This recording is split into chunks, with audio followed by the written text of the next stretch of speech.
Hello everyone, my name is Jan Nordström. I'm the Managing Director of LedaFlow Technologies. We are here to celebrate 20 years with LedaFlow. 20 years ago, ConocoPhillips started the LedaFlow research program with SINTEF. LedaFlow is a multi-phase flow simulator that has been created since then. Flow assurance is not a new topic. It has been developed for a long time, but we are pushing the boundaries. Every year we manage to release new functionality and execute new research to the field. The flow assurance technology is very important because it saves the oil industry for cost. The costs can come from selecting a tieback solution instead of a floater. That saves tons of steel, and for every ton of steel you save the environment 2 tons of CO2. It also saves cost during the operation of fields when they are operated. Since we celebrate 20 years with LedaFlow, we decided to give you a webinar talking about the technology. The first presentation, I will give an introduction of LedaFlow Technologies. The second topic out will be Tom Danielson from ConocoPhillips. He will present the evolution of LedaFlow slug capturing. It will be followed by Total Energies, Vanessa Richon. She will present the role of flow assurance in energy transition. After that, Kongsberg Digital with Naraj Sambare will present LedaFlow, flow assurance to net zero. The last presentation today will be about the research behind LedaFlow. This will be done by Jørn Kjølås and Ivar Smith from SINTEF, our research partner. Finally, we will close today with a roundtable discussion where we will talk about LedaFlow and take some questions. So let me introduce LedaFlow Technologies, from a research project to LedaFlow Technologies. First multi-phase project with ConocoPhillips was in 2001.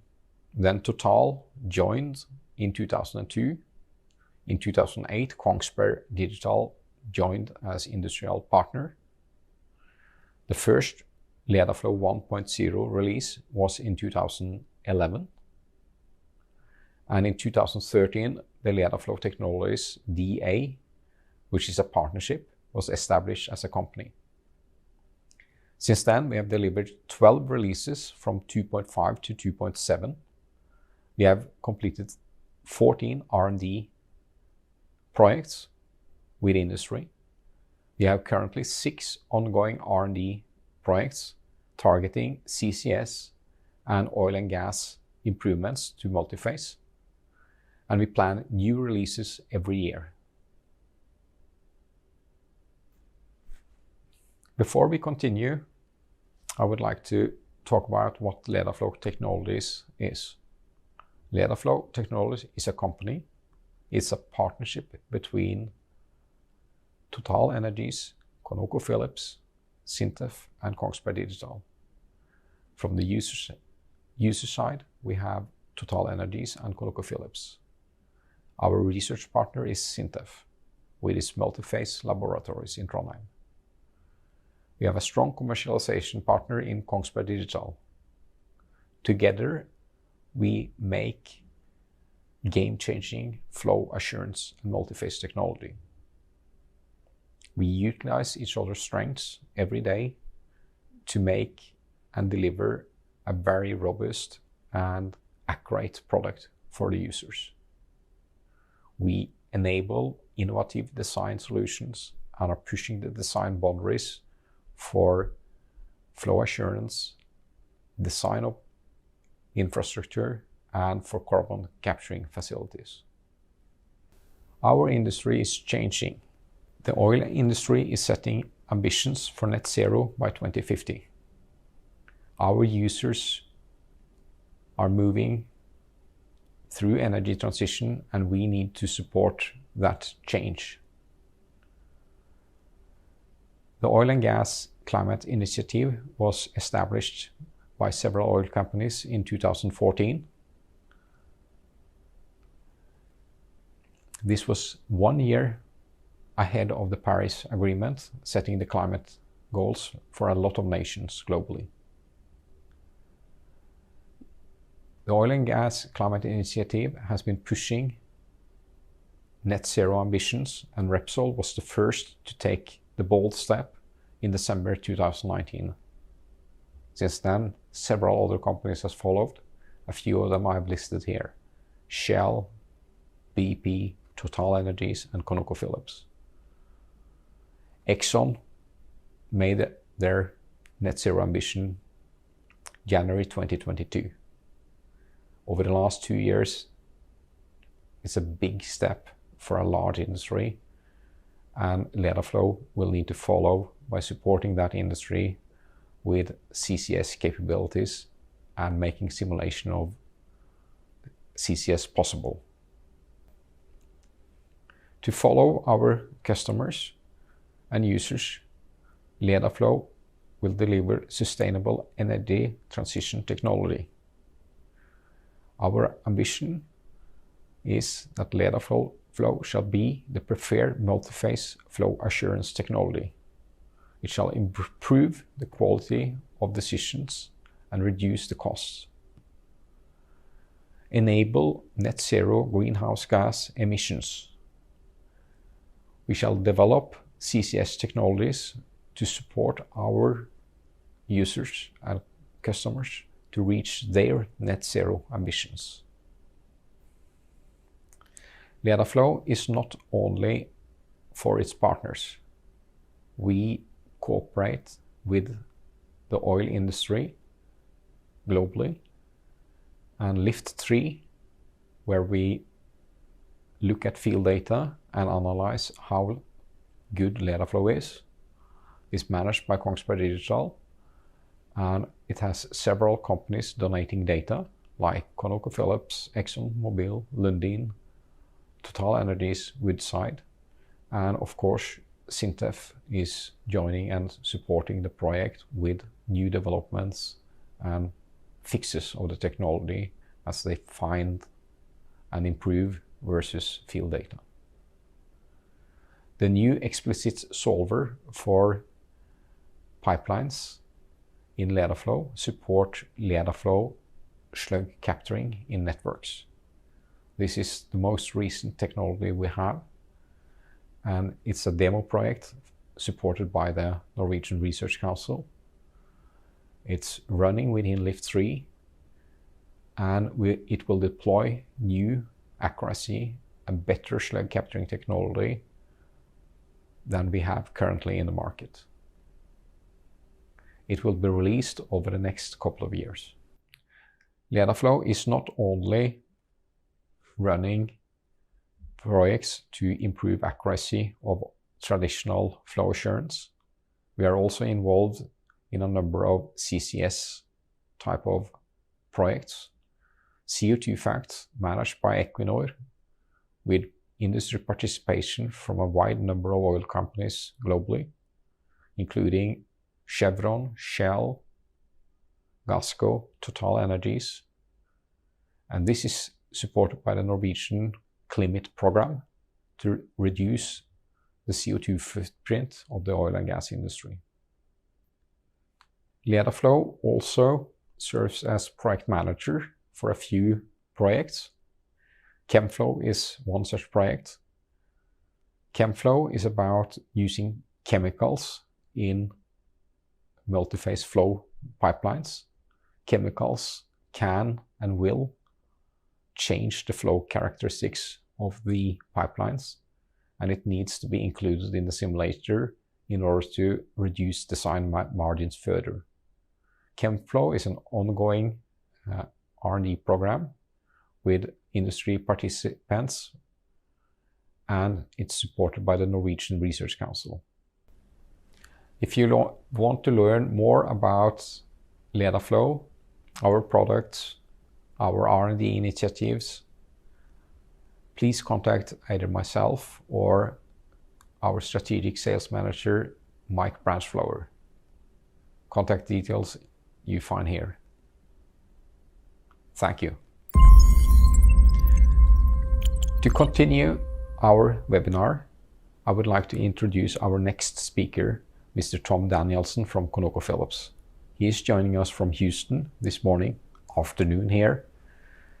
He will give us a talk on the evolution of LedaFlow slug capturing technology. He will take it from the early beginning when it was a research project and compare to today's version, which is a commercial software. Tom has a Bachelor of Science degree from University of Minnesota and also a PhD from Massachusetts University. His degrees are in chemical engineering. He has been working with ConocoPhillips since 1991 and has worked 20 years with LedaFlow. Please, Tom, come into our virtual stage. Thank you, Jan, for that kind introduction. Today, Yachin and I are going to talk about the evolution of the LedaFlow slug capturing model over time. And we're going to use as a motivation the application of the slug capturing model to a field case that we've used repeatedly over the years for benchmarking the LedaFlow code. So the offshore operation that formed the basis for the field data that I'm going to present today is Ekofisk. Ekofisk is actually a very, very important field for the Norwegian continental shelf. It was discovered in 1969, had a resource estimate at the time north of 6 billion barrels of oil in place. The production from Ekofisk began June 9th, 1971. This was a very important milestone in the development of the Norwegian continental shelf. Ekofisk is a very complex field. It has many, many pipelines interconnecting 29 different platforms. And also, in addition to that, there are some subsea centers as well. The greater Ekofisk area comprises a number of different fields. Ekofisk, Eldfisk, Embla, Tor. So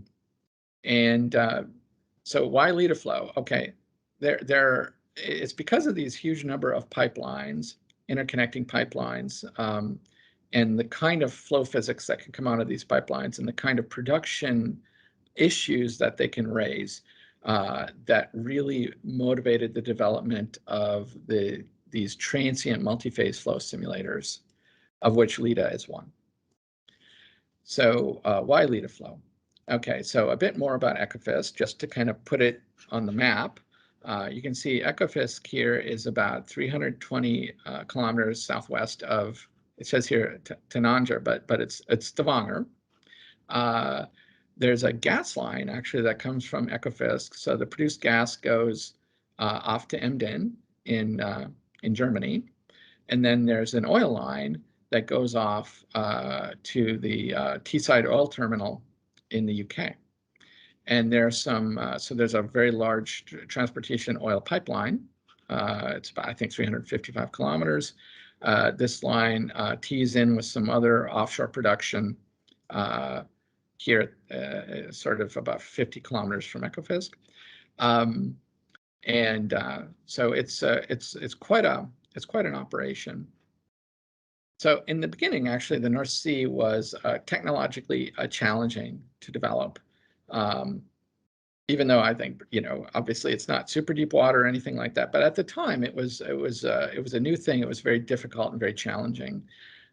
It was a frontier area, and it really required the development of new technology. And one of those new technologies were these transient multi-phase computer codes for multi-phase flow and flow assurance, such as LedaFlow. They were created over time to sort of address some of the flow assurance issues that could crop up during the everyday operation, well, the design and operation of these sort of offshore facilities. A big part of Ecofisk actually is going to be subsea tiebacks. We already have Tor 2, which was recently tied back to the Ecofisk main platform complex. That will be in production for many years. OG21 in Norway really stressed that tiebacks back to existing infrastructure are going to be a really important part of the development of the Norwegian continental shelf. And really, the LedaFlow multi-phase technology is going to be a really critical aspect of the design and also the operation of these tiebacks as we unlock future resources in the North Sea into the future. And here we see a map of Ecofisk, the main platform, some of the oil and gas fields that surround the Ecofisk main platform. And here is just a depiction of the Tor subsea center going back from the reservoir and then tying back to the main platform. This is just sort of a schematic representation of that. So what are the real operational challenges that are presented by these subsea tiebacks, either from satellite platforms or from subsea centers? And a really big one is slugging. So this sort of accretion and expulsion of liquids that come out of the pipeline through the riser, and they always come accompanying with some loss of production. Generally, the way these slugs are handled or mitigated is we try and choke them away. We choke at the top of the riser. Sometimes that works, sometimes it doesn't. When slugs come up through up to the top sides, they may go through a number of bends. As the slugs hit the bends, there's some fatiguing and damage that can result, vibrations as a result of slugs, the momentum of the slugs being changed as you move through the bends. There's also some issues around if the slugs are too large to be accommodated by the separator, you can end up with the separator flooding. Or you might end up with some gas that you may have to flare unintentionally just because of the behavior of the separator, or there may be some other issues with gas surging into the separator, out of the separator into the compressor, which might cause some issues. Let me go ahead and show what I'm talking about. So here are some really typical what are called hydrodynamic slugs. This is some data that was taken at SINTEF in support of the LEDA program. And these are the sort of slugs that actually we're trying to deal with and mitigate on Ecofisk. And as we get into the presentation a little bit more, we'll talk about some of the unique difficulties associated with handling these sort of hydrodynamic slugs. As you can see, actually, just looking at this is the actual time trace of the pressure drop through a pipeline coming into Ecofisk, where you can see that there's a lot of, it's quite erratic actually. The pressure drop through the line is changing in a very erratic fashion, and it's not periodic. So this doesn't appear to be like riser slugging, which tends to have a very periodic signal and tends to respond well to choking. This is a very erratic kind of slugging, and this sort of points back to the fact that this is most likely coming from hydrodynamic slugs that are being created back in the tieback line coming onto the main platform. So the use of simulators like LEDA help us. They give us sort of insight into the physical processes that are governing the flow effects coming back into the platform, and that understanding can help us mitigate during operations, and also perhaps come up with better designs or some other methods of handling the slugging, so that we can deal with it when it does arrive, when it shows up in operations. So what I'm going to do now is talk in a little bit more detail about a particular case that we have worked on off and on with Ecofisk over the years. there's a satellite platform, Bravo platform, that is tied back with about a 3-kilometer-ish long pipeline. It's 18 inches. So you have the satellite platform, you've got a downcomer, you've got the pipeline going roughly downhill, and then you have the riser onto the Ecofisk main platform, which is about just under 140 meters long. This particular pipeline has caused Ecofisk lots of issues and problems over the years. It will periodically go into sort of a slugging mode, and it's shown to be rather difficult to kick out of this mode. And a lot of the typical mitigations that might work for a typical kind of riser slugging situation just don't seem to work for this particular Ecofisk Bravo pipeline. So this was one of the first cases that we looked at, actually way back in 2007.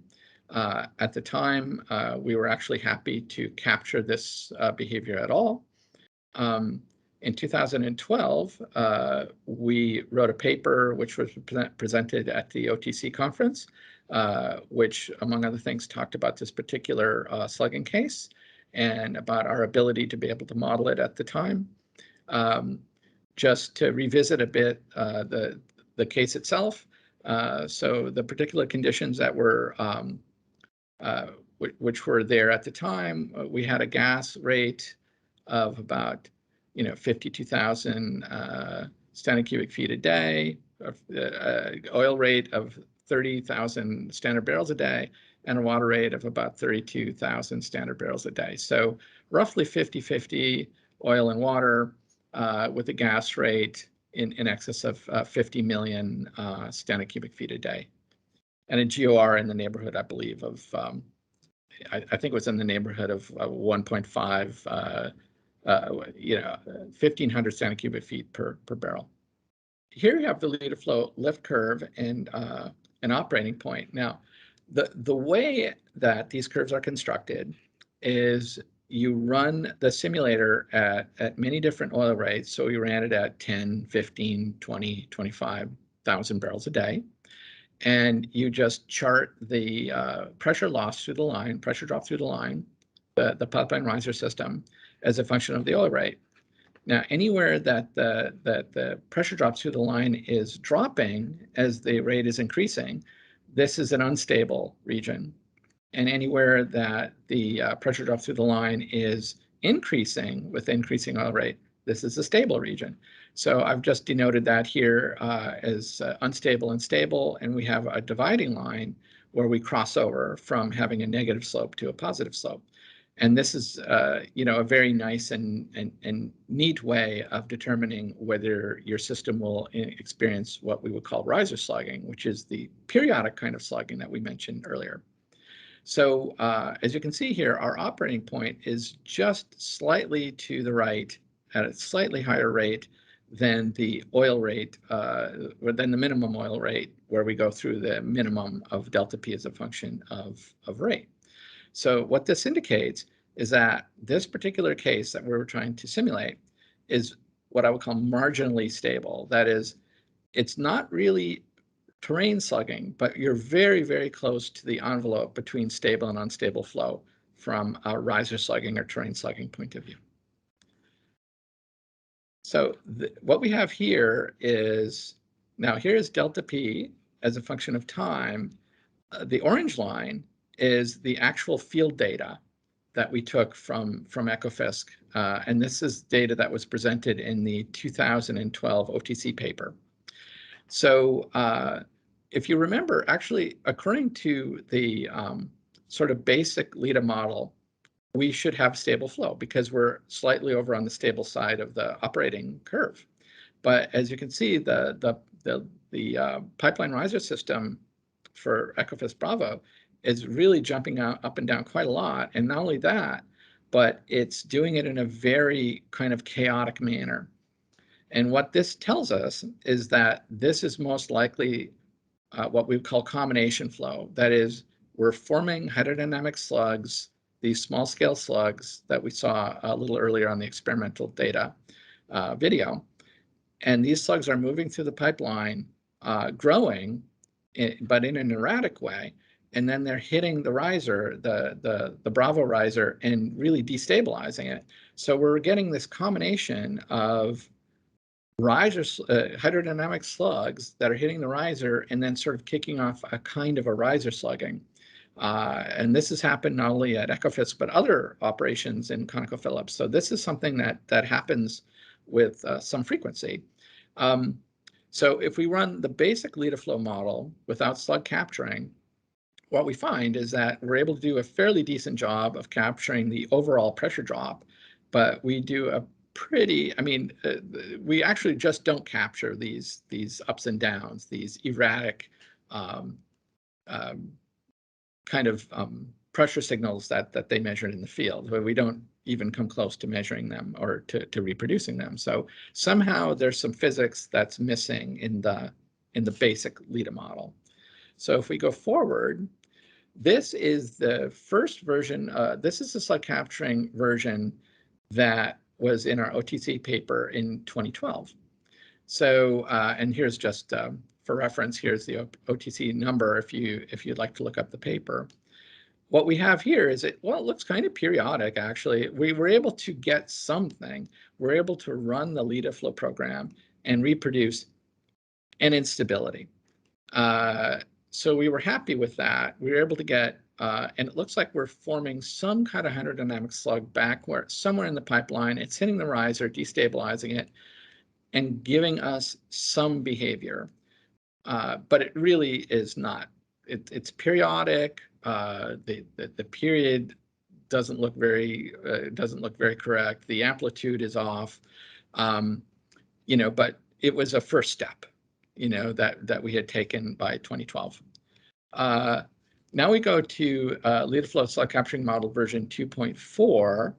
And what you'll see is that actually we've come a long way between the 2012 paper and then LedaFlow 2.4. And what we'll see is that there was actually looks pretty good, actually. There's a really good representation, I would say, of the amplitude, maybe a little bit of work to do around the frequency, but it looked really good. And the only problem is when we ran it out long enough, the slugs just kind of went away and the flow stabilized. And so this was obviously a problem. So there was a little bit more work to do from LEDA 2.4 version. So finally, we come to the slug capturing model 2.7, and this is the one that's available in the current commercial version 2.7. So we just set it up and ran it. And what you see is now we're actually doing a really quite decent job of representing the flow. It looks like we're getting sort of the large scale amplitudes pretty reasonable. As I look here, the frequencies look quite reasonable.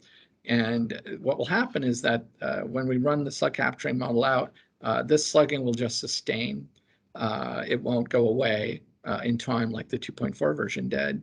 And it really is, so you can see that over time, the model has really improved from the original base LEDA model, which didn't give us anything, to the version that we had in 2012, which gave us something, some sort of instability, but really didn't look a lot like the field data. It looked more like classic riser slugging.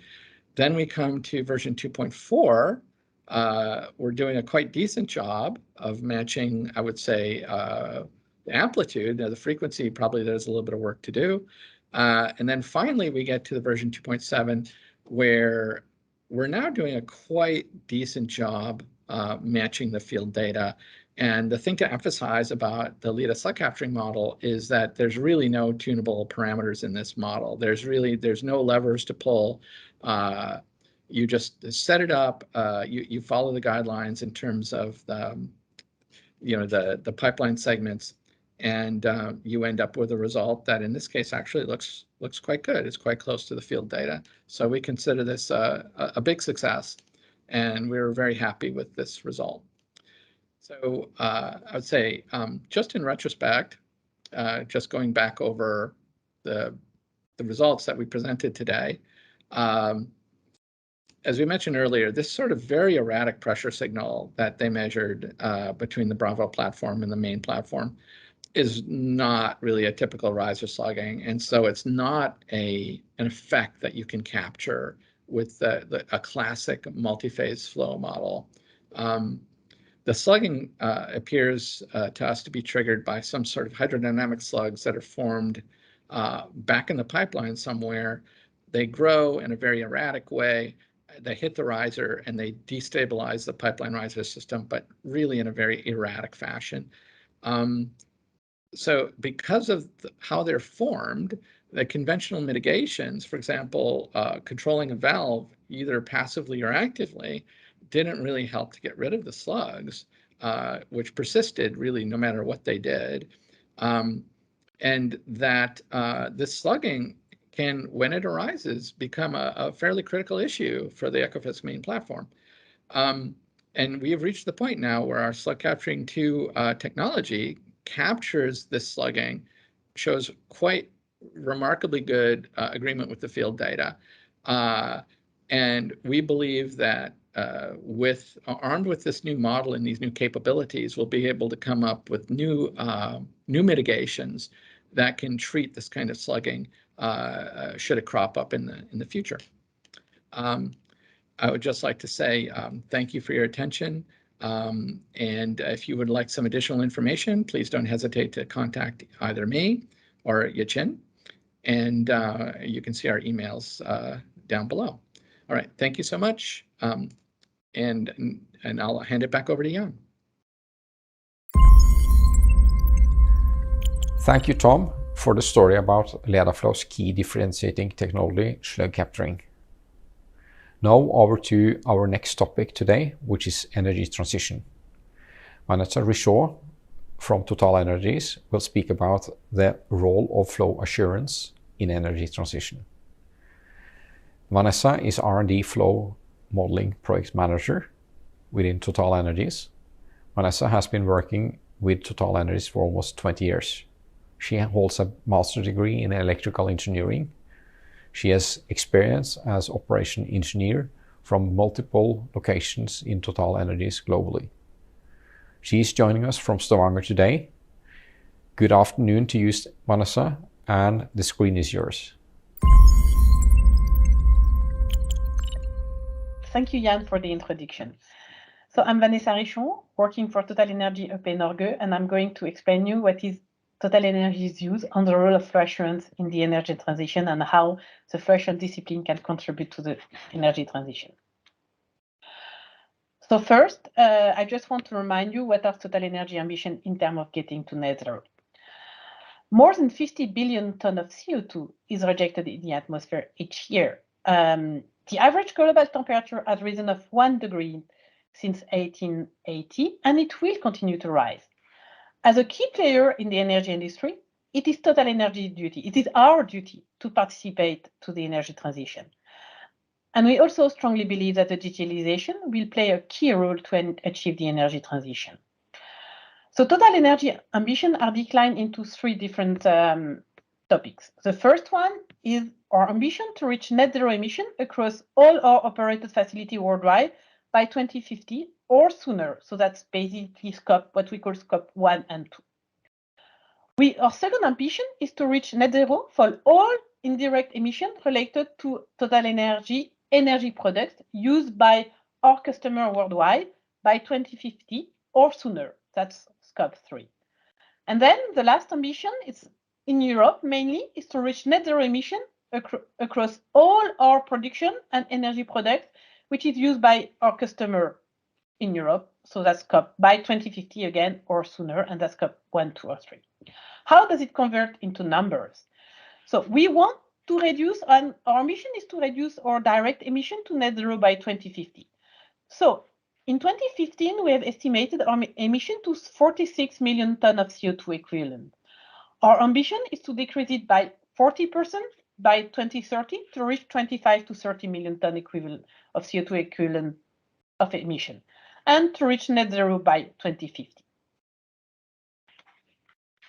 How are we going to do that? First, we need to transform ourselves into a broad energy company. So if we look at the share of the energy sold to our customer, so on the left, you have 2019. So in 2019, 50% of the energy sold to of our customer was coming from oil products, 40% from natural gas products, and 5% from what we call electrons, which is basically electricity. By 2030, our ambition is to increase the amount of energy sold to our customer, but to change slightly the share. So the share of oil products will be, our ambition is to have a share of oil products at 35%. That will include some renewable fuel like biofuel. But as you can see, it will still be a significant production of oil and sale of oil products. We are aiming to increase our share of natural gas and to increase our production of natural gas, as you see. So, and that will also include some renewable gas like biogas. So in terms of gas, we want to grow in natural gas. And in terms of electrons, we also want to grow, reaching 15% of the total energy sold to a customer being electrons. So that will be a growth through electricity distribution, but as well renewable wind, solar activities. So what are the levers we can play on to reach our ambition and to reach our Scope 1 and Scope 2 emission reduction? So as mentioned earlier, in 2015, our emissions were 46 million tons of CO2 equivalent. In 2020, actually, we reached 36 million tons of CO2 equivalent for emission, which is actually better than the target we had for 2025, which was less than 40. So now, hopefully in 2025, we have ambition to be even lower. So we haven't set a number yet, but it has to be lower than 2020.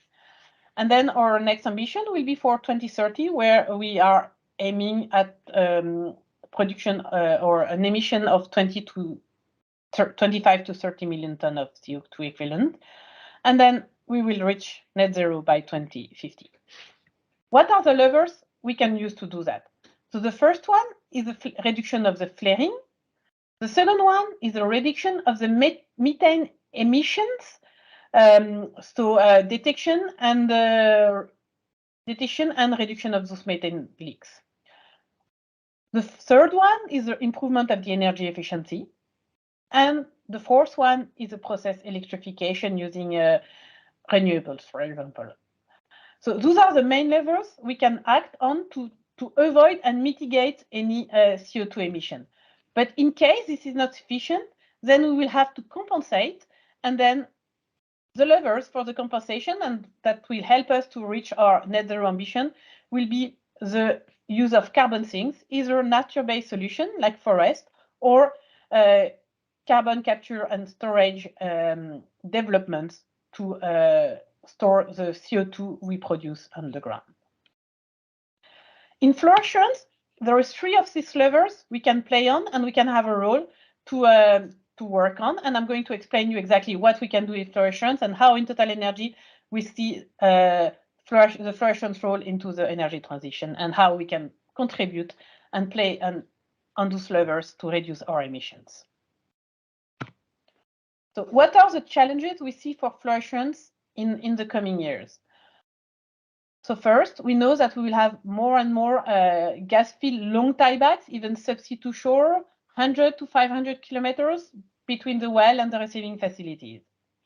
We also want simpler design, non-insulated pipeline, which means that we will have colder fluids. So if we are colder fluid, we will have more viscous fluid. We probably will have some wax particle. We will have to transport hydrates, and that's something we need to do and to better understand. A significant part of Total Potex is in ultra deep water, so we will need to be able to produce fields which are located at 3,000 meters, for example, water depth, and that's something we also need to work on, and that's also going to be challenging. For oil fields, we see more and more development through long tiebacks to develop marginal resources or to tie back to existing facilities to reduce the cost and the CO2 emission to avoid to build new facilities. So today we are able to develop fields with 20 to 30 kilometers distance between the well and the receiving facility. In the future, why not 60 or 100 kilometers? We also know that we will have more and more mature fields with changing operating conditions. We will see an increase in the water cut, in the rheological behavior of the fluid. We will see some limitation in terms of gas lift capacity. And we will also need to connect new wells with long subsea tieback on existing facilities and which are already existing, so which are already their own properties, so that will bring other challenges. And last but not least, we will also have to transport new fluids we are not used to transport in fluorescence, like CO2 for CO2 injection, hydrogen maybe, or biofuel or any kind of fluid, and we need to be ready for that. So here is an example of how in fluorescence we can contribute to the CO2 footprint reduction for a gas condensate field. So on the left, this is our base case. So this is the development TotalEnergies has been working on and has developed in the 2000s. So what do we have? It's a classical subsea to shore scheme, 140 kilometers between the subsea template and the receiving facility. We have two production lines for several reasons. The first one is having two lines, we will have smaller diameters, so it will have less liquid accumulation. And if you want to pigging, then we can do it through a loop, which is a bit more comfortable. In terms of hydrate mitigation, we are using MEG, and so we have a big MEG storage and regeneration unit on shore. Which kind of development are we targeting at when we are thinking what we know today in fluorescence and what we could achieve? So our ambition is to go for single line because we have a better knowledge of liquid accumulation, better model, so we'll be able to better know how the liquid will accumulate in the line. We also now are developing technology like subsea pig launchers, where we are better able to predict how we can pig using multi-phase flow, so that then we don't need to have a loop for pigging, but we can have a single line. In terms of hydrate management, we would like to go for anti-agglomerant type of technology, meaning that we'll accept to have hydrates form in the line, but we will use anti-agglomerant to be able to transport them without agglomeration or plugging. So as a summary, in terms of fluorescence optimization, we would replace the MEG line by the small anti-agglomerant low dosage hydrate inhibitor line. We will remove all the onshore MEG facilities. We could do some regular pigging with subsea pig launcher, which will be an enabler for a single line instead of two lines, reducing of course, significantly the CO2 footprint. And we could look at some cold flow kind of production, meaning flowing with cold fluid, hydrate and wax particle, for example, in the fluid. So thanks to this new hydrate and wax management strategy, we estimate the gain in terms of CO2 emission of 360 kiloton over the field life. So it's quite significant. So in order to be able to implement the simpler design, single non-hidden pipeline, we need to develop robust hydrate management strategy. So in TotalEnergies, we are developing new hydrate management strategy. For oil field, we are implementing the risk-8 approach. So this approach is based on the calculation of the probability of having an unplanned shutdown, which is longer than the hydrate inhibition time, and that might lead to a plugging. So we will calculate that probability, and hopefully it's low enough, or we will make sure that it's low enough. And we will also look at remediation measure and remediation cost, which hopefully will be low enough.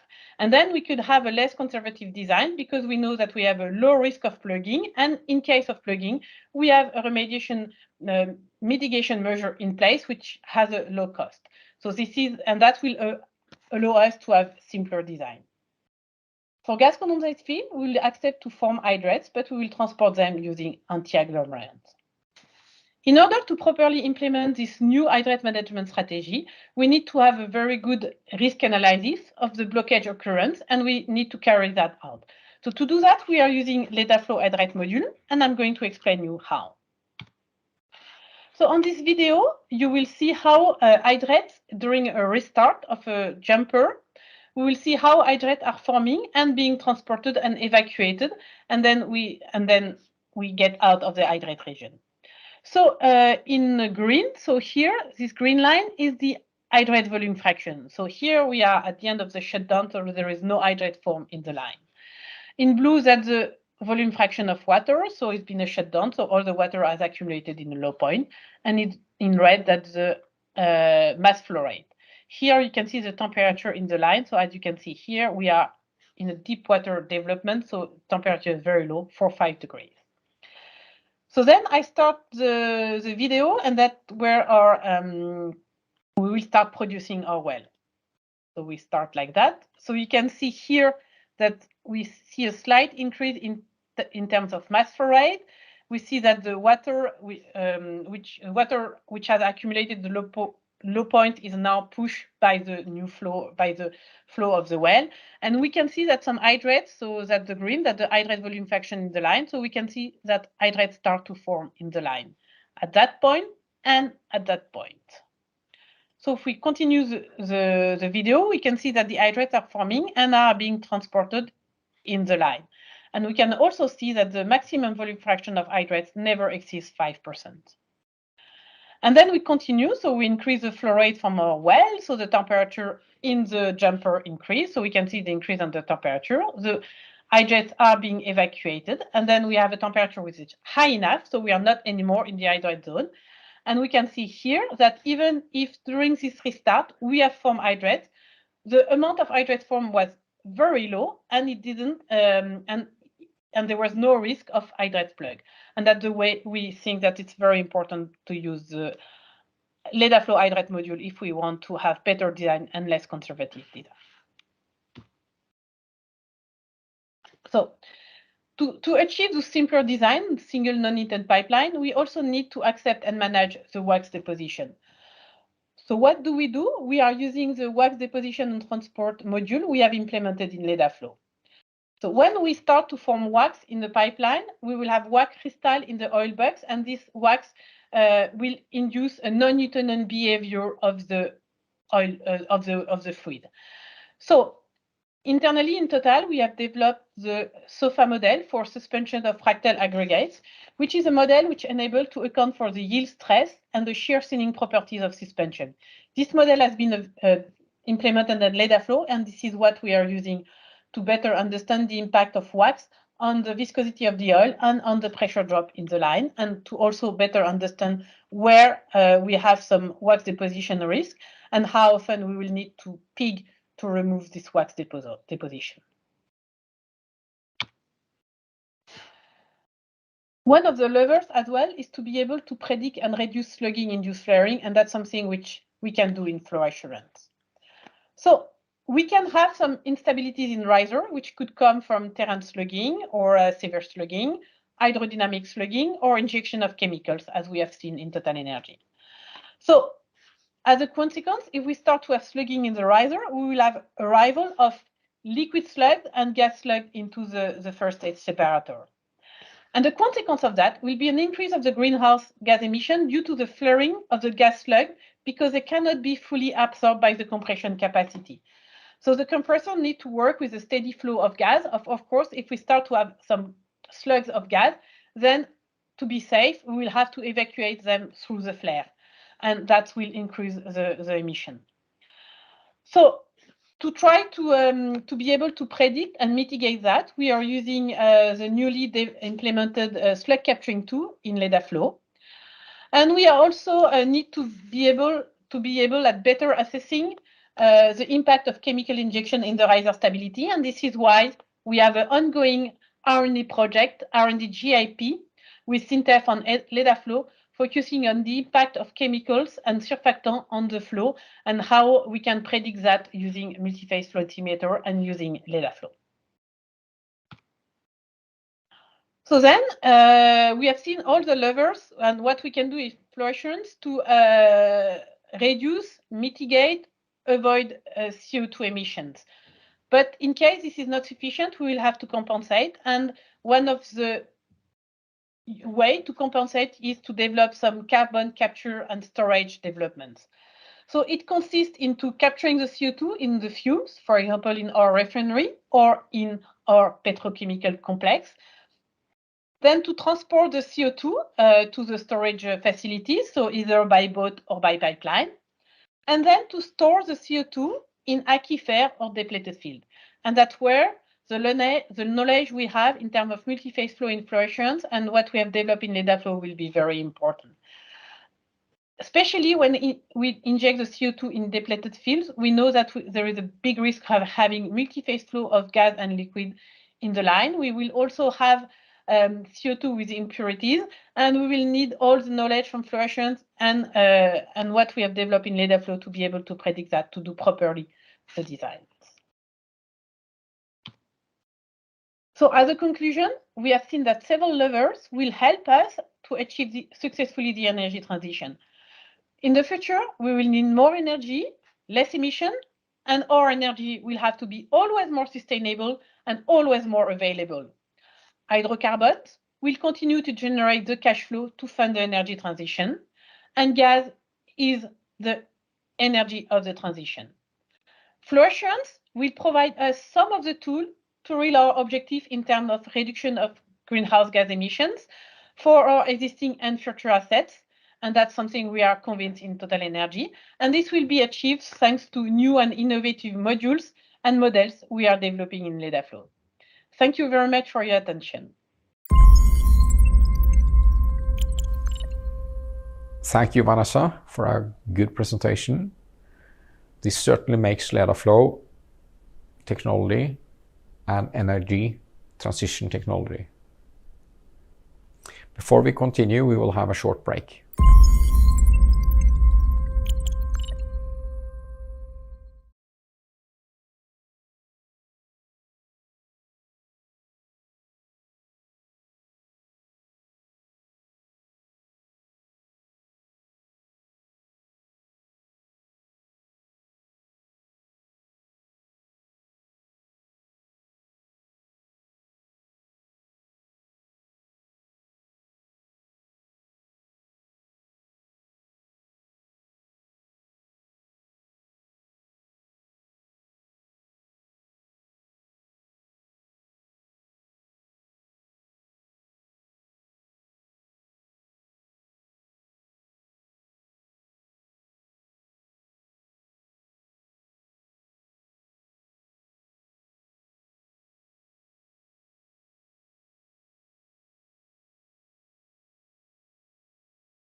Welcome back again.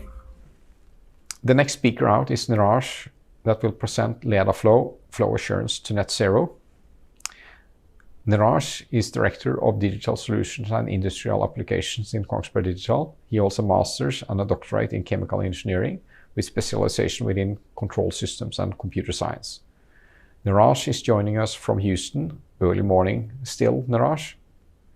The screen is yours. Thank you, Jan.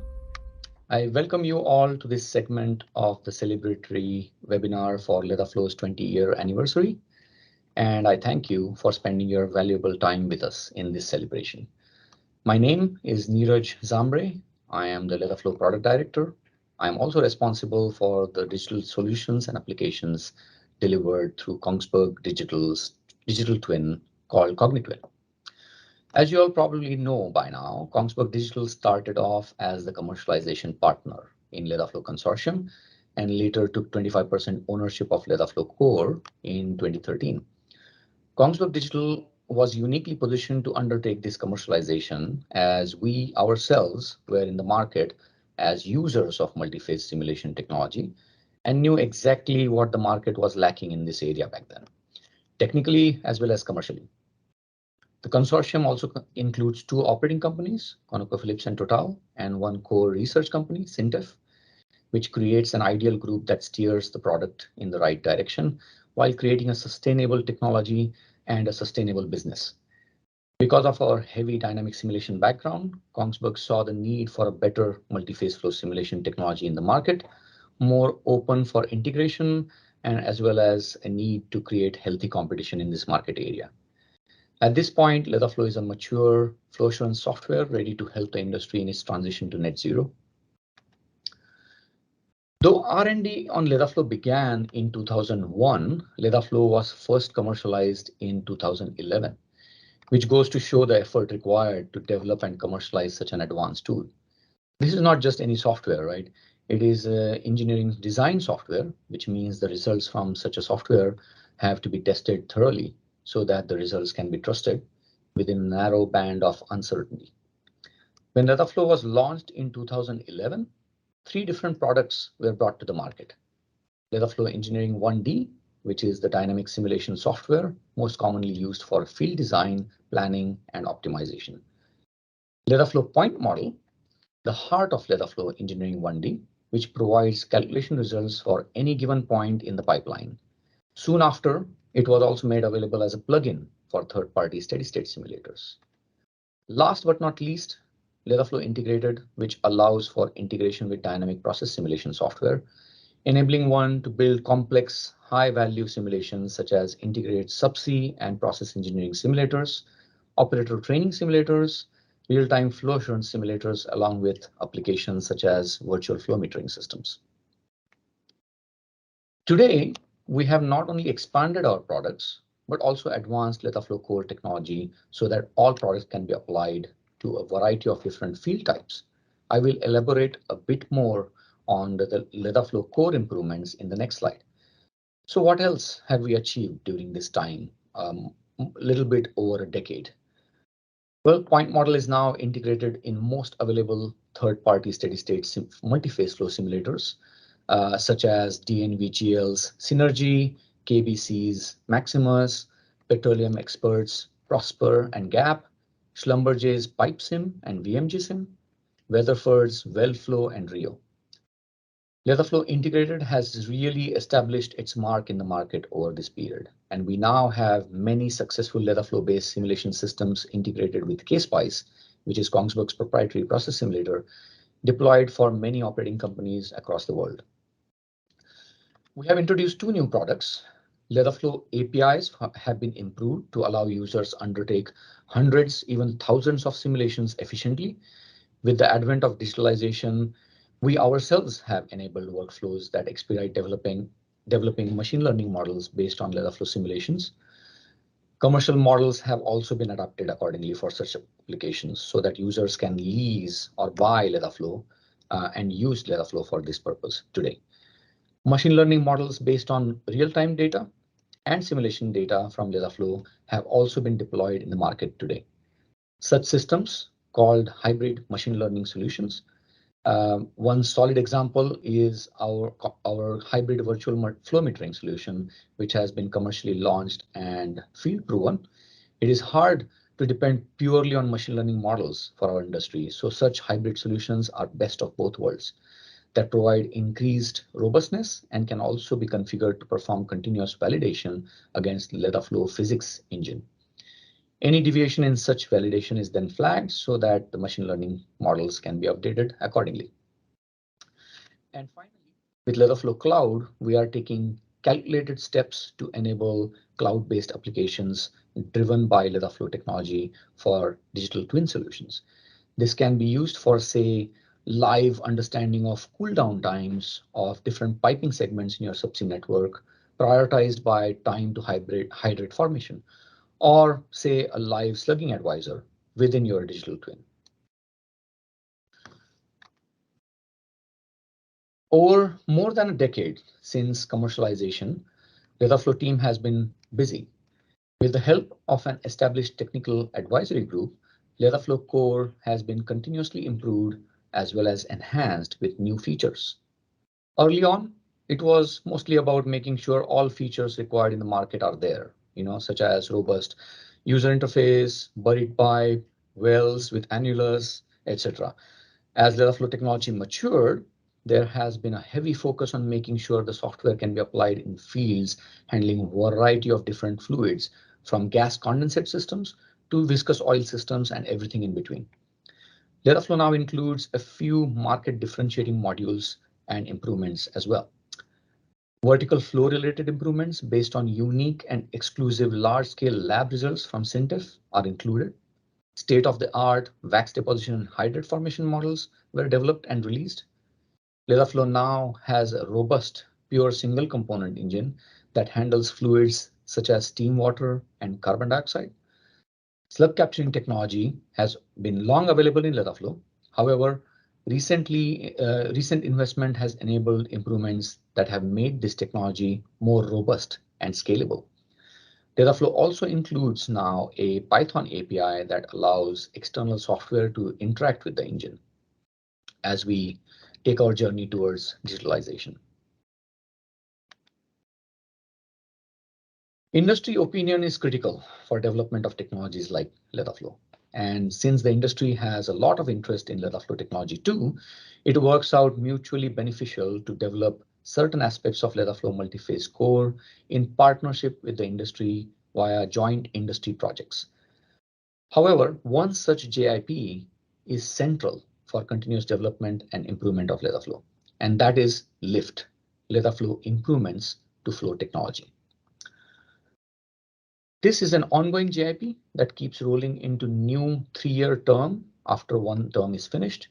The main intention of this JIP is to share in-depth knowledge about LedaFlow while also validating the technology against field data donated by the participants. It is also a platform to share software experiences and guide development direction to ensure industry prioritized model improvements. And yes, the JIP funds are also used to do experimental research as well as model improvements. Participants in return get invaluable insight into LedaFlow core technology while interacting with developers and scientists who are responsible in developing LedaFlow. Over the years, many operators have been participating in this ongoing JIP, and doors are always open for new participants. Logos on the right-hand side highlight companies that have been participants in this JIP for one term or more. If this is of interest to you, which I hope it will be, please reach out to us. The versatility of LedaFlow products allows for a wide variety of applications, as you can see, from flow assurance engineering to virtual metering, from production engineering to well kill simulations, from steam water system applications to carbon capture and storage developments. And last but not least, dynamic field simulators, operator training simulators, as well as real-time flow assurance systems via production management systems. This map shows users of LedaFlow which are spread all around the world now. We have a full support organization in place such that user support request typically receives a response within 24 hours. The technology has matured enough to support fields from across the world. Here are some statements from some of our LedaFlow users, who are using some of the various applications that I mentioned in the earlier slide. One of the users says LedaFlow has proven vital for flow assurance engineers and operations teams to support production during field lifecycle, playing a special role during startup when operators face many unknowns. When used for virtual metering, pigging operations, chemical tracking, and slab predictions, LedaFlow provides reliable insights to the engineers and enhance the way operators use and visualize actual field data.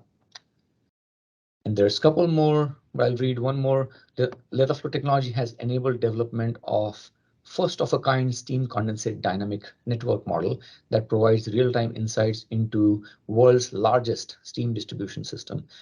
The model has proven crucial to understand and prevent devastating condensate-induced water hammer incidents, to conduct incident investigations, and to test operational plans for impact mitigation. Okay, so what makes LedaFlow a great product? Why should users choose LedaFlow for their multi-phase simulation-based work? There are several key strengths supporting the use of LedaFlow products over other products in the market. Slug capturing is unique to LedaFlow. This is an enabling technology to reduce the carbon footprint of offshore field developments by enabling longer tieback design, thus reducing steel requirements.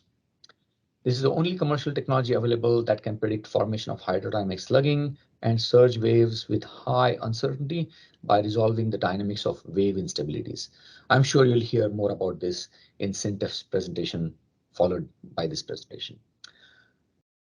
The wax deposition and hydrate transport models, which I mentioned earlier already, have been designed with direct input from operating companies. They include a lot of complexity commonly encountered in operations, yet this feature has been designed in a simple to use user interface, which allows for experimentally obtainable inputs. LedaFlow is also enabling carbon capture and storage developments. I will highlight how we are doing this in the next slide. By designing open interfaces, making LedaFlow compatible with Linux, and enabling the software to run in cloud-based containers, we are well on the way to enable digitalization of flow assurance workflows. By that, we mean automation of simulation workflows as much as possible, leaving important things such as analyzing data to the experts. With best-in-class integration with Kongsberg's dynamic process simulation software, KSpice, LedaFlow has been used widely to deliver successful operator training simulators and production management systems across the world. Last but not least, best simulation robustness and easy-to-use interface according to the market-wide feedback from our users are also important key strengths of LedaFlow software. This slide is an example that shows the full CCS value chain from CO2 capture plants and processes to transport via pipelines to injection in reservoirs for storage. LedaFlow, which now supports multi-phase CO2 transport simulation, is the enabler for end-to-end CCS developments, as it can integrate with KSpice, which can simulate the carbon capture and processes on one side. And on the other side, we have already begun development work to integrate LedaFlow with CMG's GEM reservoir simulator, which can simulate CO2 storage in reservoirs. The latter development has been set up as a JIP with 6 industry partners already signed up, as Jan mentioned earlier, and some more in process to sign up. LedaFlow's vision includes supporting the industry in its journey to net zero. This cannot be achieved without active participation by the industry. We enable this through establishing various R&D initiatives as depicted on this slide. We designed this background, by the way, with from orange to blue wavy lines to visualize the transition from traditional oil and gas practices to green energy initiatives. This, however, does not mean any of these early initiatives are now not useful. Early on, LedaFlow R&D has always been focused on improving accuracy and efficiency, and thus helping for better design, leading to reduction in environmental footprint, which we'll continue to do. Lift JIP was highlighted earlier as central to this goal, and it continues to be central in this energy transition to net zero, as the same industry participants are all on the same journey with the same goal in mind. VAX and Hydrid JIP helped in developing the cutting-edge models I mentioned earlier. Accurate JIP helped with improvements in flow models for vertical flow and turndown points for gas condensate systems, especially with low liquid loading. Slug capturing JIP helped with bringing forth a more accurate and parallelizable solver that has taken slug capturing technology to a new level. ChemFlow JIP is ongoing, and main aim is to understand the effect of chemicals on fluid properties and thus multi-phase flow physics. Impact and CO2 flow JIPs are both aimed towards maturing CO2 models in LedaFlow from thermodynamics and from multi-phase flow perspectives. Calico 2 JIP aims to integrate LedaFlow with CMG's GEM reservoir simulator, which I mentioned earlier, with CO2 injection operations in focus. So earlier, Jan mentioned details of some of these JIP setups, while Sintef, after my presentation, will elaborate on technical details on some of these. So please hang around for that. So what does industry energy transition mean for LedaFlow itself? Energy transition is a process with a goal of net zero by 2050 pledged by many operating companies. During this process, it is obvious that both existing and new sustainable energy options identified will be supported by LedaFlow as the need arises. We believe LedaFlow is well on the path supporting this transition. LedaFlow can already handle steam water simulations, for example, which is helpful in geothermal applications as well. We are already engaging companies on this topic. The CO2 handling is the next big topic to help reduce CO2 from the environment. Again, LedaFlow's ability to handle pure CO2 simulations and well-established JIPs and partnerships on this topic. LedaFlow is at the forefront in helping in this area. On our goal to net zero, we know we'll encounter hydrogen, biofuels, and probably many other energy options. LedaFlow may not be required on every option, but we'll continuously assess the need of flow assurance analysis during this journey and adapt LedaFlow accordingly. This is a commitment. One other way LedaFlow is helping the energy transition is by accelerating the energy transition by enabling digital automation. As I highlighted earlier, LedaFlow engine is now cloud enabled. We are developing open APIs, enabling easy integration into digital twins for flow assurance applications, automating workflows for existing energy workers, may it be in upstream, midstream, or downstream industry. Digital twins will help free critical resources and allow them to focus on the green energy transition initiatives. LedaFlow is playing and will continue to play a central role in digital twin work streams, enabling connected workers, performance optimization, faster decision making, and improved sustainability.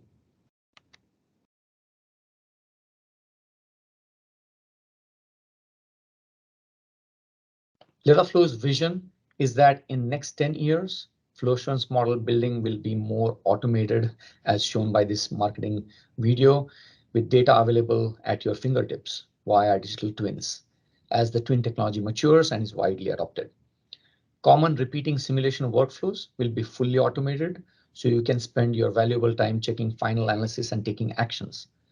Unlike today, where majority time is spent to get a correct model in place after multiple verification cycles to ensure you got the right data in your model, the data side of things are already being worked on successfully in digital twins. Making LedaFlow software available within digital twins is the first step towards achieving this goal. I would like to end Kongsberg's tribute to LedaFlow 20 years with 3 key takeaways. One, that LedaFlow is a field-proven product, ready and able to help the industry in our common goal of sustainable energy developments. 2, LedaFlow is bringing leading-edge technology to the market. It has strong support from the industry, from the users, and from research funding agencies. LedaFlow aims to be an enabler to achieve net zero greenhouse gas ambition. 3, LedaFlow is a game-changing technology that aims to help with flow assurance digital transition and hence to support increased efficiency and future automation. And with that, we hope to keep supporting the flow assurance industry over this journey towards net zero. Finally, thank you again for your time. And now I will hand it back over to Jan. Thank you. Thank you, Niraj, for sharing application areas and products with LedaFlow. As you can see, we cover all from low carbon oil and gas production to transportation and injection of CO2. The next speakers out are actually a couple of speakers that have a simultaneous presentation. That's Jørn Kjølås and Ivar Eskerud-Smith from SINTEF. They will present together the research behind LedaFlow. The first one out is Jørn, who is Senior Research Scientist at SINTEF Multiphase Laboratories at Tiller in Trondheim. Jørn holds a Master of Science in Physics and a PhD in multiphase modeling. Jørn has worked with LedaFlow since 2006. Ivar will follow Jørn. He is researcher at SINTEF Industry, more specifically at SINTEF Multiphase Laboratory at Tiller in Trondheim. He holds a Master of Science from Theoretical Physics and a PhD in Pipe Flow Modeling. He is one of the LedaFlow developers and is behind the slug capturing technology. Ivar looks forward to make LedaFlow the best tool for CO2 with impurities. So Jørn and Ivar, the screen is yours. Thank you, Jan, for the kind introduction. So in the following slides, I'm going to talk about the collaboration between LedaFlow and SINTEF. SINTEF is one of Europe's largest independent non-profit research institutes. And SINTEF contributes to society in several areas. We have research and innovation, where we generate new knowledge and technology together with our clients. We have laboratories and software, where we build and operate key research infrastructure. And commercialization, where we help create new products and businesses.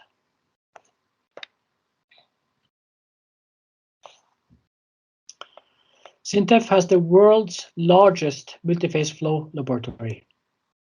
It was built in the early 1980s to study multiphase flow on an industrial scale, enabling research and development of multiphase flow technology for oil and gas production systems. Its construction was financed by ESSO, and after 1 year of use, it was purchased by SINTEF for the amount of $1. This has since proved to be a sound investment. Multiphase flow research has been instrumental for the success of the Norwegian petroleum industry, and in 2012, multiphase flow technology was designated as Norway's most important invention since 1980. All the experimental data recorded in the last 40 years is safely stored in a database at SINTEF, and this database is used regularly for the development and validation of LedaFlow. Today, almost 40 years after the lab's inception, multiphase flow research is still ongoing at the SINTEF Multiphase Flow Laboratory. SINTEF's large-scale multiphase flow facility is still very much in use for technology validation, piloting, and applied research on multiphase flows and flow assurance. SINTEF also has a wide range of experimental infrastructure dedicated to studying phenomena at different scales. We are currently working to expand the infrastructure further to address challenges associated with the green energy transition, such as carbon capture and storage, hydrogen, wind, geothermal energy, and biofuel-based processes.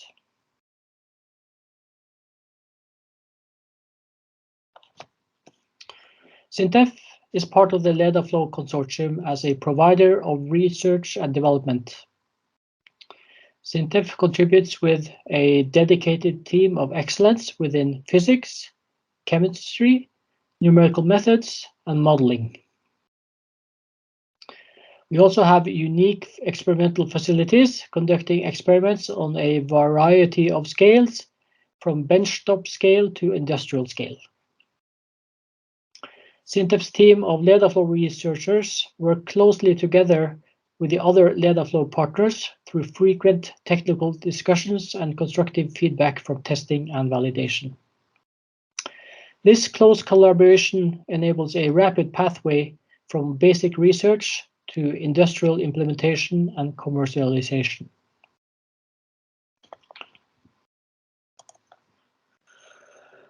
In the following slides, we show a concrete example highlighting SINTEF's role in LedaFlow with respect to physical model development. Some years ago, comparisons to field data showed significant discrepancies between LedaFlow and field measurements for several deep water riser systems with three-phase gas oil water flow. At the time, the only vertical flow data that we had was with two phases, gas and oil, and back then we thought that three-phase vertical flow would essentially behave the same as two-phase flow. This new field data, however, suggested otherwise. The observed discrepancies were quite alarming because operators of oil and gas production systems rely heavily on these predictions. Indeed, for deep water systems, most of the pressure is lost in the riser. So the models for vertical flow need to be especially accurate. The reason that this is important is that poor predictions lead to poor design and subsequent low production and low energy efficiency. For instance, an undersized gas lift system can lead to severe flow instabilities with ensuing separator flooding and emergency flaring. And such events are profoundly undesirable from both a safety perspective and an environmental perspective. To rectify the situation, a dedicated experimental program financed by Total Energy was executed by SINTEF. The discrepancies observed in the field data were reproduced in the laboratory experiments. And based on the new experimental data, a new model for gas bubble entrainment was derived in the so-called Accurate Innovation project. This significantly improved the agreement with the new lab data, which is what we show in these graphs. On the left graph, the dashed lines show the predictions before the model improvements. On the right graph, the solid lines show the predictions after the model improvements.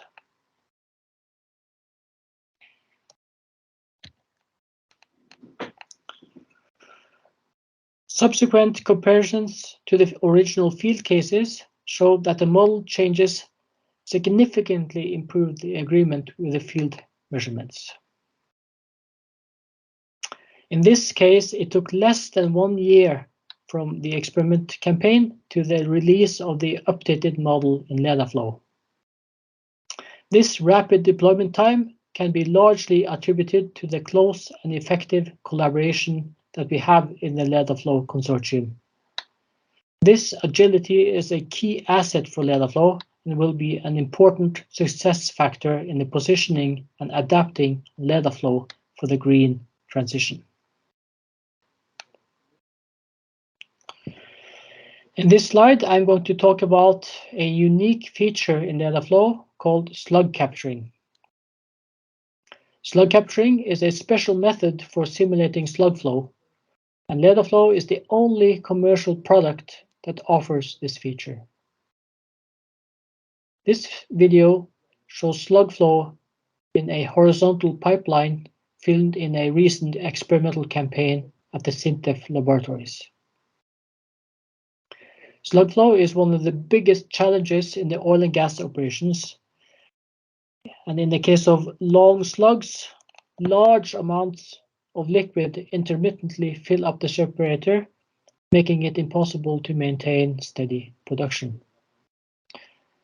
Slugs also lead to load variations on free-span pipes and risers, leading to fatigue damage over time, and critical pipe joints can eventually fail.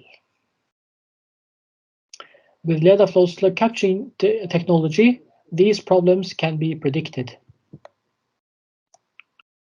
The main advantage of the slug capturing approach versus other methods is that it is predictive.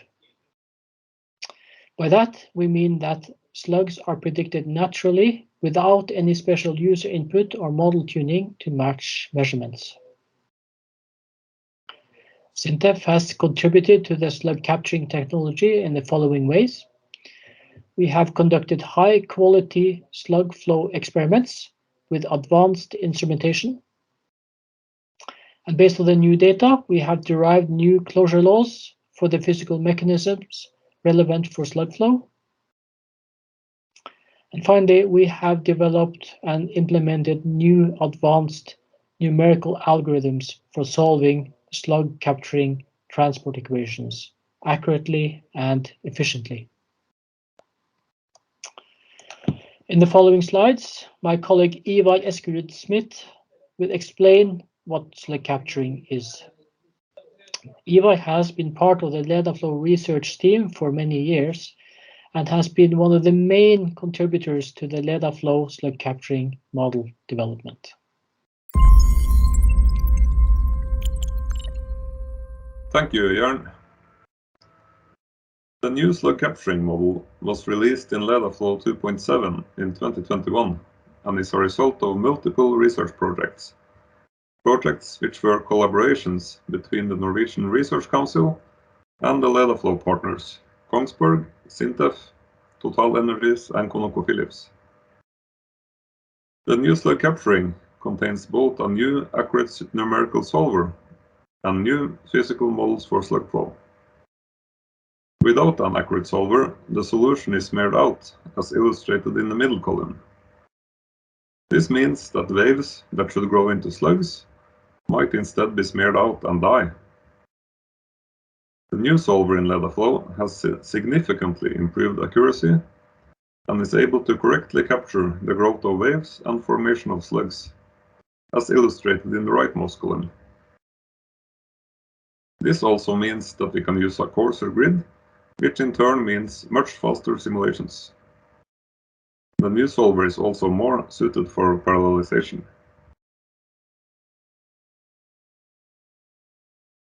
As mentioned, several new physical models for slug flow have been developed for the new slug capturing, using unique large-scale slug flow experiments from Tiller.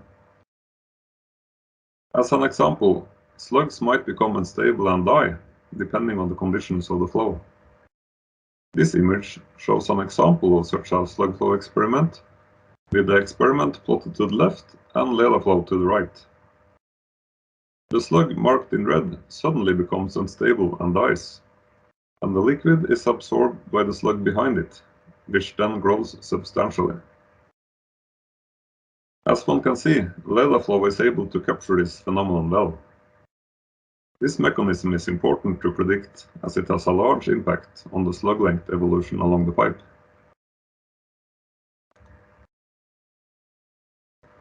Most petroleum production systems deliver fluids with complex physical chemistry. There might exist natural chemical compounds in the fluids, and chemicals are often added to prevent, for instance, corrosion or hydrate formation. The presence of chemicals can change the flow behavior drastically, potentially causing severe problems, such as flow instabilities, poor separation or foaming, and thus production loss and unnecessary flaring. Today, simulators are not able to model the effect of such chemicals on the flow, as current models are developed from experiments using ideal fluid systems. We are currently working together with our partners in LedaFlow on several research projects, where we study the effect from chemicals on, among others, slugging, emulsions, and hydrates.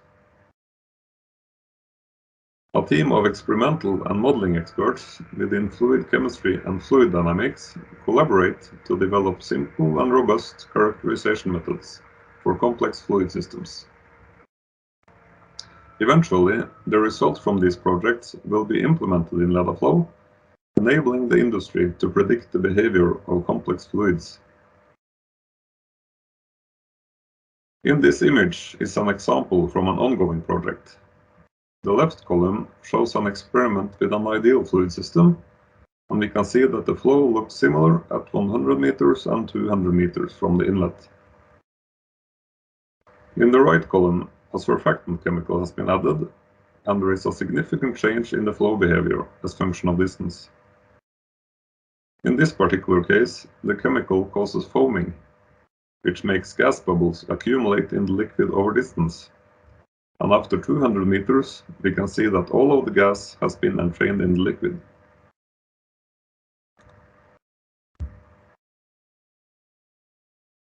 In addition to reduce the environmental footprint of offshore oil and gas production, SINTEF aims to achieve a broader impact by using our competences and our partnership in LedaFlow.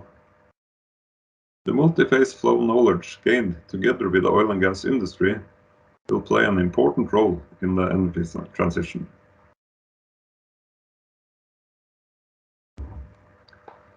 One example is the use of LedaFlow to accelerate the implementation and de-risk of carbon capture and storage, also called CCS, which is an important measure for mitigating global emissions of CO2. When capturing CO2 from various sources for storage, different impurities like methane, nitrogen, hydrogen, and more can be present together with the CO2. The amount of these impurities have a strong impact on the CO2 phase diagram, as shown in the figure to the right. The impurities affect the pressure and temperature region where both gaseous and liquid CO2 can coexist, which can lead to multi-phase flow challenges during CO2 transport and injection. CCS thus requires robust, fast, and accurate simulators, which can predict the combined behavior of both the thermodynamics and the multi-phase flow. LedaFlow is currently involved in the CO2 Factory IP, managed by Equinor and supported by CLIMIT, Norway's national research program for CCS. An improved model for pure CO2 in LedaFlow has been developed by Kongsberg Digital, while SINTEF has been working on a new model for CO2 with impurities in the last year. We are currently also developing an innovation project called CO2 Flow for the CLIMIT program. The aim is to make LedaFlow a robust and accurate tool for simulating CO2-rich systems with all the necessary functionality for simulating scenarios relevant for CCS applications. The project is planned to start Q3 2022 and last for 3 years.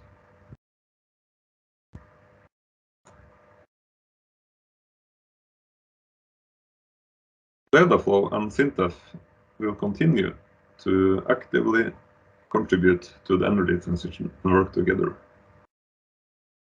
Multi-phase flow technology has been demonstrated to be essential for safe and efficient development of petroleum resources with minimum environmental footprint. While entering the green energy transition, we see that multi-phase flow competence, our experimental capabilities, and modeling expertise can play a key role in accelerating the deployment of sustainable energy technologies like CCS and geothermal energy. Thank you for your attention.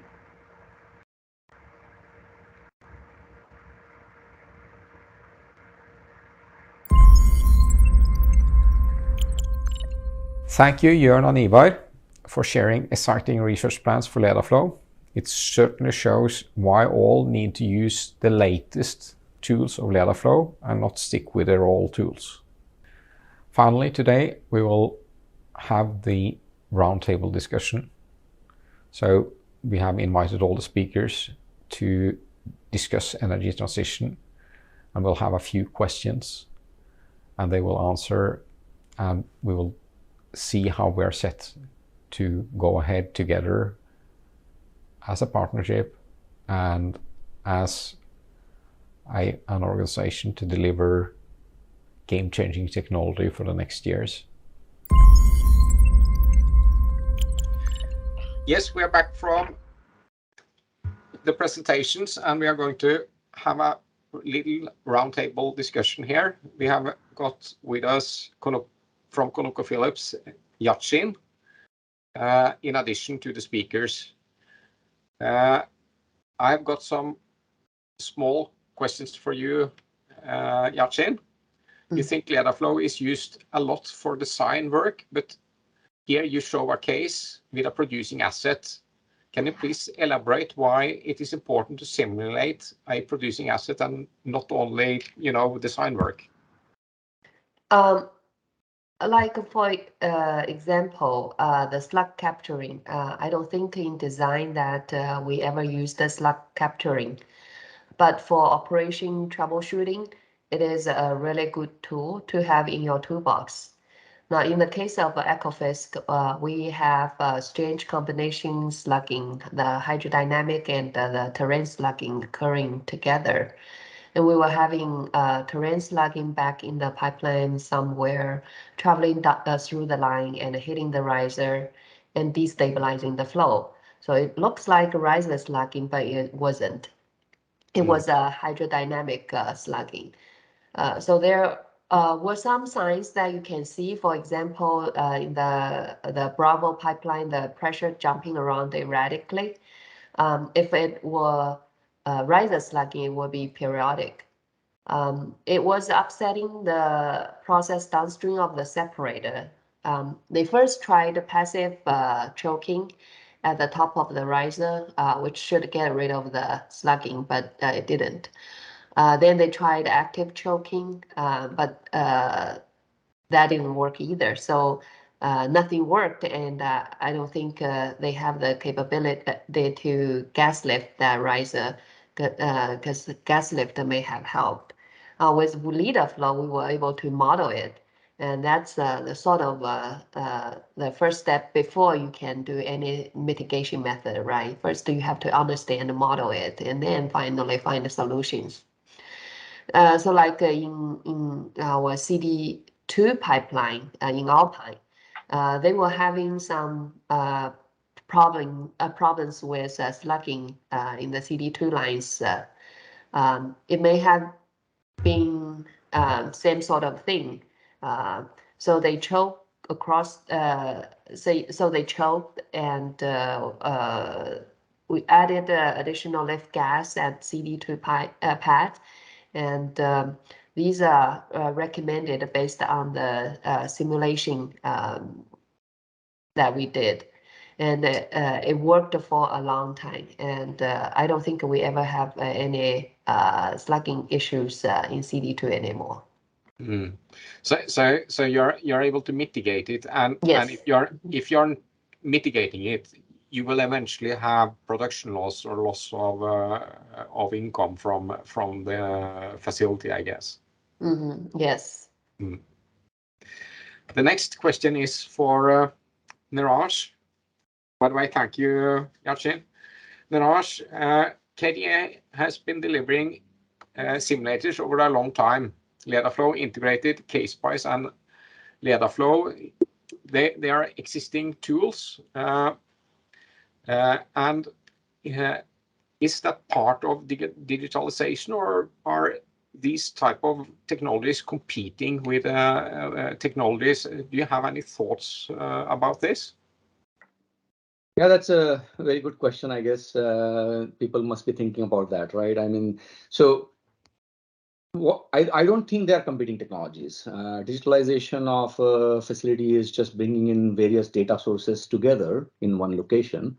And we treat simulation data or physics-based model data as another data source simply. And it just adds to the richness of information that you have in a digital twin. Not only that, I mean, physics-based models are not going away at all. I mean, physics-based models will be utilized even to generate machine learning models, for example, even if you go in that direction. It's very hard to replace complex physics-based models like LedaFlow by anything else like a machine learning model entirely without having that physics in place. So absolutely, the path forward is to look at various kind of applications based on LedaFlow and integrate them in our digital technologies. I guess some of the reason here is capabilities of predictive models, I guess, because physics simulators are predictive. Correct. And that's part of the strategy in digitalization also, right? Initially, you are only collecting information, you are monitoring, and then you have the current state. And then you also want to start closing the loop, you want to predict, and you want to take action sooner. And we've been in this arena with LedaFlow and KSpice already, right? We provide real-time simulators which do exactly the same. But we don't have to necessarily do this for the full facility, right? We could do for smaller areas of your facility as well. And that's the beauty of engaging with digital twins, is we can then put these smaller applications in place for specific operating people or the area that they're operating in. Thank you. That's a good answer. I also see that you are doing this integration with GEM and LedaFlow and GEM. Are there any plans for using this for other purposes than CO2 that you just talked about? Oh, I'm very glad, Jan, you asked that question. It's a very exciting JIP that we have set up, and there's have been extremely high interest in this JIP overall from the industry. So we are very happy to have set up this JIP. I guess just to name a few, name all the participants. So far, we have Neptune Energy, Total Energies, Wintershall, EBN, JX Nippon, and Storegga or Pale Blue Dot. And there are still other participants coming in as well. The intention, obviously, as we have seen in the presentations, is to integrate LedaFlow with a reservoir simulator, GEM, from CNG. And the focus today of this JIP is to look at CO2 injection into reservoirs. However, I mean, this kind of integration is going to be fairly general, even though we may test it for only CO2 injections. We really see benefits of in conventional production cases as well, where you have wells producing from a reservoir. So we certainly want to leverage this work that we're doing and extend that to production wells. Right. Thank you, Niraj. And the next topic, or actually we're reverting back to slugging again, because, and I guess this is more for SINTEF. Can LedaFlow predict the size of slugs entering the receiving facilities? Any of you here on Ivar? Yes, I can answer that one, Jan. You can definitely predict the size of the slugs entering the receiving facilities, because well, in LedaFlow slug capturing, the slugs are resolved naturally, so you can quite easily extract the sizes from the results. And you can either do this by some post-processing on yourself, or you can use the LedaFlow GUI, which has a built-in post-processing tool where you can perform slug statistics. So that will definitely be possible to do. Good. Thank you. The next one we have up, has LedaFlow also been validated against field data, not only lab experiments?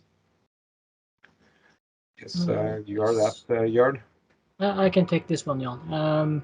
So the answer is yes. LedaFlow is routinely tested against field cases, and we typically match the flow regimes and the pressure drops well. A lot of field cases have been provided by both the LedaFlow partners and other companies through the so-called LIFT project. LIFT is, by the way, short for LedaFlow Improvement to Flow Technology. And so this project aims to both validate LedaFlow against field data and to also address gaps that we find in these validation studies. And if I may add there, Jan, right? I mean, the validation of LedaFlow, a complex tool like LedaFlow, multi-phase flow, there's always areas that we hit, right, which we have not looked at earlier. We are also going deeper and more complex fields as we go. So obviously, this technology has to be continuously validated as well, which is why I think we have set up this LIFT JIP, which is an ongoing quest, if you will, right, to look at new fields, new data, as well as always hitting on our existing core technology as well, right? Always rechecking, checking, have we found some anomaly in a particular area? So that's really the intention going forward. But yeah, heavily validated, certainly, not only by this LIFT program, but in general by all the partners. And I can vouch, I'm sure Total and ConocoPhillips have spent a lot of energy as well, right? So yeah. Yeah, I wanted to compliment as well Jörn and Niraj data.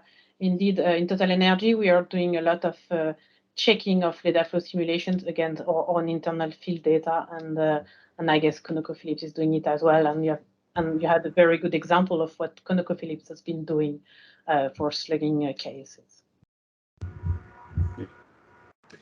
Then, are we celebrating LedaFlow 20 years? Oh yeah. Yes. Yes. Oh yeah. Yes. Thank you, everyone. Thank That's you. all. Yeah, thank you. Thank you. Thank Thank you. you.